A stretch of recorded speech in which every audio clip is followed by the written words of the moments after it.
kooxda Arsenal iyo Manchester City ayaa labaduba la sheegay inay si aad u daneynayaan inay helaan xidiga qadka dhexe Bruno Gomes oo 26 sano jir ah kaasoo si aad ay u daneynayeen kooxaha Real Madrid iyo Paris Saint-Germain laakiin Newcastle waxay doonaysaa in xidigan ay ku iibiso lacag boqol leeyahay wargeyska Talk Sport ee ka soo baxa dalka Ingiriiska. kooxda Liverpool ayaa lagu soo waramayaa 8.59 milyan oo euro ay u ballan qaaday inay sii doonto 45 jirka ka soo jeeda dalka Holland. waa ninka la yiraahdo Arne Slot oo la sheegay inuu wada hadal ay la furtay waana ninka loo qorsheynayo inuu bedelo markii la gaaro bisha June.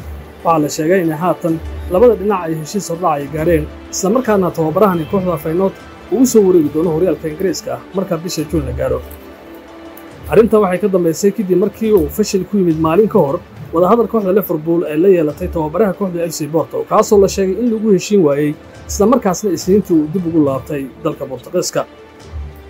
ciyaaryahanka Bruno Silva ee kooxda Manchester City ee reer Portugal ayaa la sheegay inuu go'aansaday inuu isaga tago kooxda Man City. 30 jirkan waxaa la sheegay inuu doonayo inuu u dhaqaaqo horyaalka dalka Isbaanishka. kooxda Barcelona ayaa si aad loola xiriirinayaa Man City-na waxay ogolaatay in xidigan lacag 50 milyan oo euro ah ay ku iibiso kaasoo markaa la sheegay inuu go'aankiisa yahay inuu horyaalka dalka Isbaanishka uu ka ciyaaro.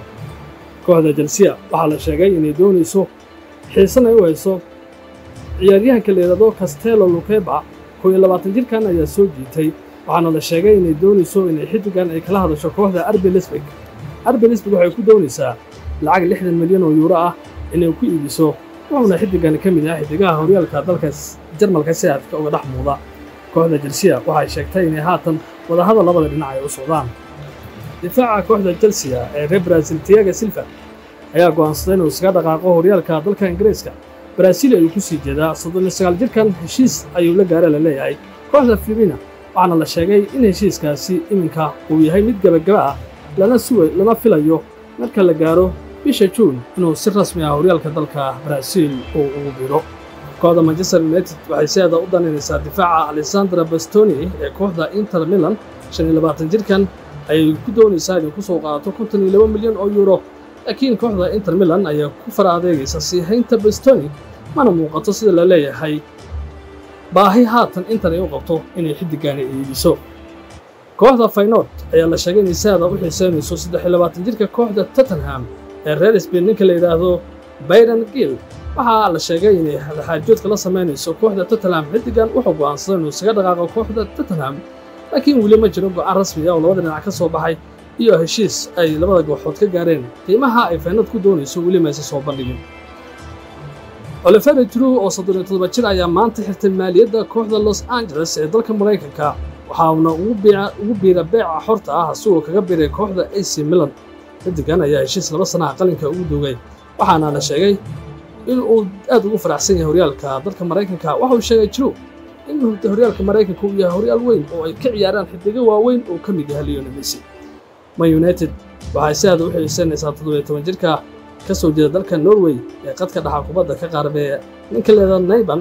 waxaa la sheegay inay arrintaasi wada xaajoodka la sameeyso kooxda Rosenborg iyadoo aysan kooxdan Man United soo bandhigin qiimaha xidigan ay ku doonayso.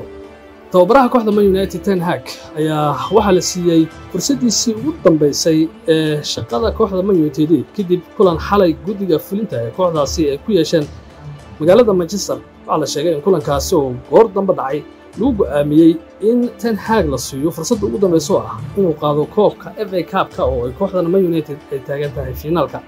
Man United ayaa wajihi doonta kooxda Man City oo iyadana ka soo gudubtay kooxda Chelsea waxaana dabcan la sheegay in fursadda ugu dambayso haysta ay tahay oo kaliya inuu koobkaasi u qaado. haddii uu ku guuldareysto Ten Hag wuxuu noqon doonaa mid albaabka ay kooxda Man United u furto iyadoo ay haatan jiraan warar leesla dhaxmaray oo sheegaya in Man United ay wada xaajood la furtaba tackle oo kooxda Bayern Munich hogaaminaya kaasoo la filayo in June uu ka tago laakiin waxaa la sheegay hadalkan soo baxay xalay inuu yahay mid rajo gelin kara inuu Ten Hag sii joogo garoonka Old Trafford.